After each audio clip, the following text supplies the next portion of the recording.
Shalom, selamat pagi Bapak, Ibu, dan saudara-saudari sekalian. Bersyukur untuk hari yang indah dan berkat yang baru pada pagi hari ini. Mari kita berdoa untuk menyiapkan mendengar renungan firman Tuhan pada pagi hari ini. Selamat pagi Bapa di surga, kami mengucap syukur untuk penyertaan-Mu sepanjang malam hingga pagi hari ini kami bangun dengan tubuh yang sehat.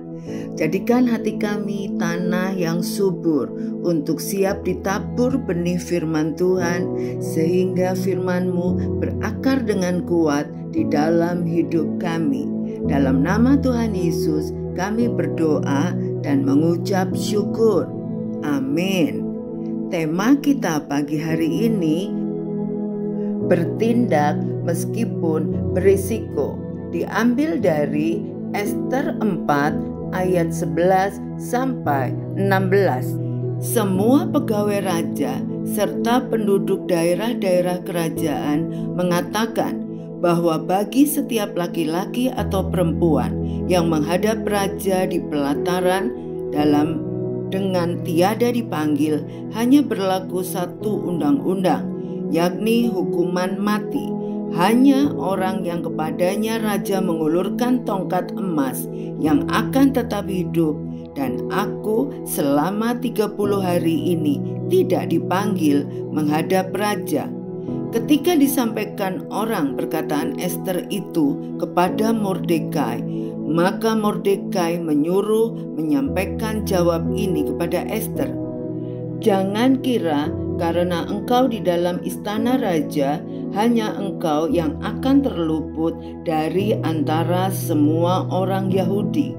Sebab sekalipun engkau pada saat ini berdiam diri saja, bagi orang Yahudi akan timbul juga pertolongan dan kelepasan dari pihak lain, dan engkau dengan kaum keluargamu akan binasa. Siapa tahu, mungkin justru untuk saat yang seperti ini engkau beroleh kedudukan sebagai ratu. Maka Ester menyuruh menyampaikan jawab ini kepada Mordekai. Pergilah, kumpulkanlah semua orang Yahudi yang terdapat di Susan dan berpuasalah untuk aku. Janganlah makan dan janganlah minum 3 hari lamanya, baik waktu malam, baik waktu siang. Aku serta dayang-dayangku pun akan berpuasa demikian. Dan kemudian aku akan masuk menghadap raja. Sungguh pun berlawanan dengan undang-undang. Kalau terpaksa aku mati, biarlah aku mati. Pak Ji Young dengan sigap membagikan pelampung keselamatan pada penumpang saat kapal Seawolf di Korea Selatan yang berpenumpang mayoritas anak-anak sekolah mulai tenggelam. Seorang wanita yang ditolongnya sempat bertanya mengapa dirinya tidak menggunakan jaket keselamatan. Pak menjawab bahwa kru kapal akan menjadi yang terakhir dan ia harus menyelamatkan penumpang lain terlebih dahulu. Malangnya, wanita yang dianggap pahlawan ini termasuk dalam penumpang yang ditemukan tewas di kapal itu. Ester adalah salah seorang Yahudi yang hidup sebagai orang buangan di ibu kota Persia. Nasibnya mendadak berubah setelah ia terpilih menjadi ratu di negeri itu.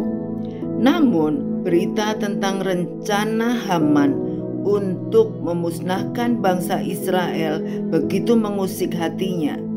Pasalnya, jika itu terjadi, ia pun tak akan luput dari pembantaian.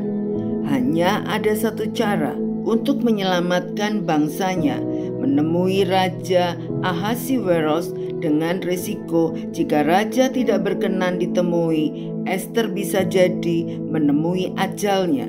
Dan Ester mengambil langkah berani itu demi menyelamatkan bangsanya. Berani melakukan kebenaran di saat kita menyaksikan ketidakbenaran yang terjadi tidaklah mudah. Tak jarang kita dihadapkan dengan risiko buruk yang justru menimpa diri kita. Namun hidup orang-orang beriman dipanggil oleh Tuhan untuk menjadi terang dalam kegelapan.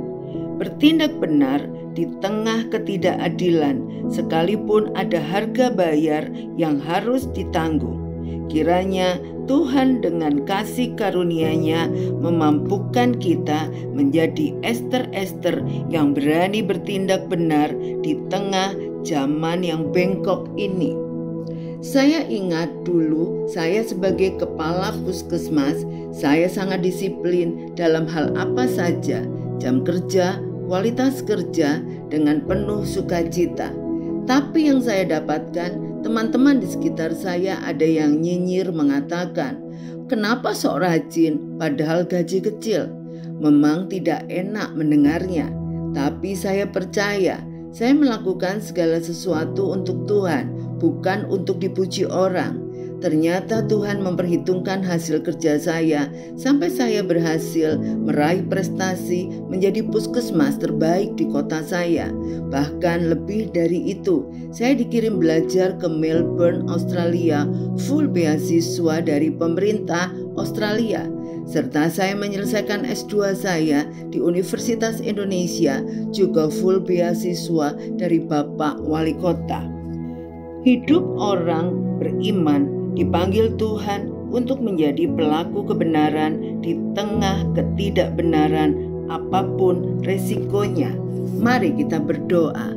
Terima kasih Bapa yang baik untuk kebenaran firman-Mu pada pagi hari ini yang mendidik kami untuk tetap taat kepada firman Tuhan sekalipun berisiko, sekalipun mungkin kami dilecehkan, tapi kami percaya kami bekerja untuk Tuhan. Kami bersyukur untuk kekuatan baru pada pagi hari ini. Dalam nama Tuhan Yesus kami berdoa. Amin. Selamat beraktivitas. Tuhan Yesus memberkati.